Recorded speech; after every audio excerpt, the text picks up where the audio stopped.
Hello दोस्तों, I hope आप लोग अच्छे होंगे। यदि आप राजस्थान के किसी भी गवर्नमेंट एग्ज़ाम की भर्ती के लिए तैयारी कर रहे हैं जिसमें राजस्थान जी के है, तो मैं आपके लिए एक महत्वपूर्ण क्वेश्चन की सीरीज लेकर आया हूं जो कि मॉडर्न हिस्ट्री से है, आधुनिक जो इतिहास है राजस्थान का उससे संबंधित है और बहुत ही अच्छा क्वेश्चन है। यदि आप पटवारी के लिए, वीडियो के लिए, फोर्थ ग्रेड लाइब्रेरियन या सेकंड ग्रेड टीचर किसी भी भर्ती के लिए आप तैयारी कर रहे हैं तो ये बहुत महत्वपूर्ण क्वेश्चन है। जैसा कि आपने अभी फर्स्ट ग्रेड के पेपर में भी देखा था, क्वेश्चन थोड़े डीप आ रहे हैं, तो ये एक डीप और अच्छा क्वेश्चन है जो रिसेंटली RSMSSB बोर्ड का एग्जाम हुआ था उसके अंदर आया था। देखिए क्वेश्चन है, असहयोग आंदोलन के समय राजस्थान में निम्न में से कौन सी गतिविधि गलत है। मतलब गतिविधि दे रखी है और कौन सी गलत है, कौन सी सही है, उससे संबंधित व्यक्ति है, ये बता रखा है। पहला कथन है जमनालाल बजाज, इनको जो मतलब गतिविधि दे रखी है वो है राय बहादुर की उपाधि लौटा दी।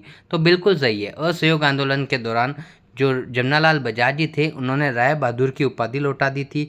इसी के साथ ही उन्होंने तिलक स्वराज कोष के अंदर 1 लाख रुपए दान किए थे। मुस्लिम लीग के अंदर उन्होंने 11,000 रुपये दिए थे। तो ये पहला कथन है जो बिल्कुल सही है। दूसरा कथन बात करते हैं मुक्ता प्रसाद वकील, इनके लिए कथन दे रखा है शुद्ध खादी के प्रयोग की शपथ।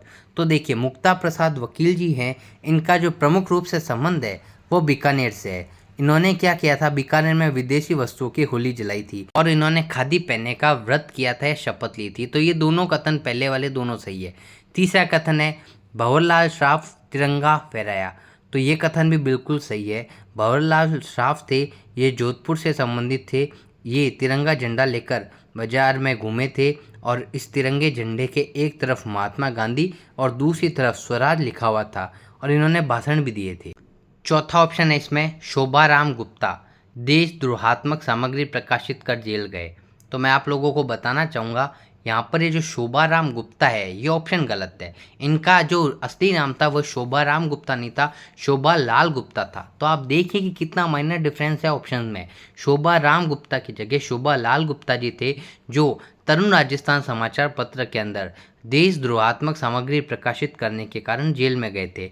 इन शोभालाल गुप्ता के साथ में रामनारायण चौधरी जी भी थे इनके साथ। तो ये दो व्यक्ति थे, रामनारायण चौधरी और शोभालाल गुप्ता जी, जो तरुण राजस्थान समाचार पत्र में देशद्रोहात्मक सामग्री प्रकाशित करने के लिए जेल में गए थे। तो आपको ये ध्यान रखना है, यहाँ पर शोभाराम गुप्ता नहीं है, शोभालाल गुप्ता है। दूसरा महत्वपूर्ण क्वेश्चन है असहयोग आंदोलन के दौरान अजमेर में विदेशी वस्त्रों का बहिष्कार का नेतृत्व किसने किया। हमने अभी देखा था कि विदेशी वस्त्रों की होली तो मुक्ता प्रसाद वकील बीकानेर में जलाई गई थी, जबकि विदेशी वस्त्रों का बहिष्कार की बात किया जाए तो विदेशी वस्तुओं का बहिष्कार का नेतृत्व पूछा। विदेशी वस्तुओं का बहिष्कार का जो नेतृत्व था वो किया था पंडित गौरी शंकर ने। पंडित गौरी शंकर के नेतृत्व में विदेशी वस्तुओं का बहिष्कार किया गया। उनके साथ दो लोग थे, पहले व्यक्ति थे चांदकरण शारदा जी और दूसरे थे अर्जुन लाल सेठी जी। तो अजमेर के अंदर जो असहयोग आंदोलन के दौरान विदेशी वस्त्रों का बहिष्कार हुआ था उनका नेतृत्व करने वाले व्यक्ति थे पंडित गौरीशंकर जी, जबकि उनके साथ दो लोग थे चांदकरण शारदा जी और दूसरे व्यक्ति थे अर्जुन लाल सेठी जी। तीसरा प्रश्न है निम्नलिखित में से मेर विद्रोह का प्रमुख कारण कौन सा था। तो पहले हम बात करते हैं मेर विद्रोह हुआ कहाँ था। तो मेर विद्रोह बेसिकली अजमेर वाले क्षेत्र के अंदर हुआ था। अब इस प्रश्न के अंदर पूछा हुआ है कि मेर विद्रोह का प्रमुख कारण क्या था। तो देखिए इसके अंदर चार ऑप्शन दे रखे हैं। पहला देख रखा है उन पर ब्रिटिश नियंत्रण का प्रयास, स्थानीय जमींदारों द्वारा बाह्य हस्तक्षेप, मेवाड़ महाराणा द्वारा बढ़ाए गए कर और इनके क्षेत्रों में सड़क निर्माण।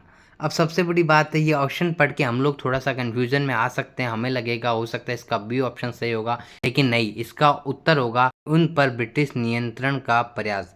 जो मेर थे उनके ऊपर ब्रिटिश सरकार या अंग्रेजों के द्वारा नियंत्रण का प्रयास किया गया जिस कारण मेर विद्रोह प्रारंभ हुआ था। नेक्स्ट क्वेश्चन है मेवाड़ में 1881 का भील विद्रोह कहाँ पर शुरू हुआ।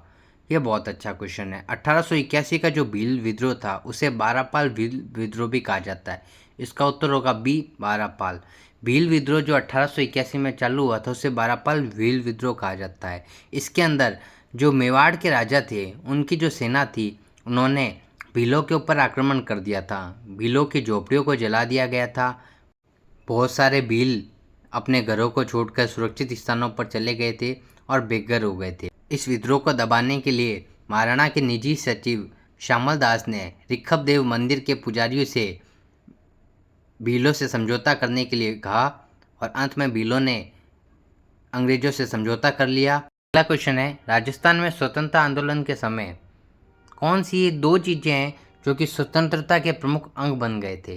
देखिए इसमें ऑप्शन दे रखे हैं, गांधी टोपी और खादी, चरखा तिरंगा झंडा, स्लोगन और हड़ताल। खादी और चरखा ये भी ऑप्शन में नहीं होगा। अब ऊपर 2 ऑप्शन रह गए, गांधी टोपी और खादी, चरखा और तिरंगा झंडा। का जो उत्तर है वो वैसे तीनों चीज़ें थी, गांधी टोपी, खादी, तिरंगा झंडा और कुछ हद तक चरखे को भी माना जा सकता है। इसका उत्तर है वो गांधी टोपी और खादी होगा, क्योंकि खादी और गांधी टोपी स्वतंत्रता का प्रतीक थी। यदि यहाँ पर तिरंगा झंडा साथ में होता तो ये ऑप्शन का उत्तर सर्वश्रेष्ठ होता। यदि आप लोगों को मेरा ये वीडियो और ये प्रयास अच्छा लगा तो आप मेरे वीडियो को लाइक कीजिए, चैनल को सब्सक्राइब कीजिए और अपने दोस्तों के साथ शेयर कीजिए। हाँ, एक बात आप लोगों से रिक्वेस्ट रहेगा, आप लोग वीडियो को लाइक करें, साथ में कमेंट भी करें। यदि वीडियो अच्छा लगे तो आप लाइक करने के साथ कमेंट भी करें। इस तरह से मैं आप लोगों के लिए इस प्रकार फुल एक्सप्लेनेशन वाले जो क्वेश्चंस की सीरीज है वो आगे भी लेते आऊँगा। हर वीडियो के अंदर हम लोग 5 क्वेश्चन डिस्कस करेंगे जो आने वाले जो पेपर है, पटवारी, वीडियो, 4th ग्रेड, चाहे 2nd ग्रेड टीचर की बात कीजिए, चाहे रीट की बात कीजिए, इन सभी भर्तियों के लिए महत्वपूर्ण होंगे। जय हिंद, जय भारत।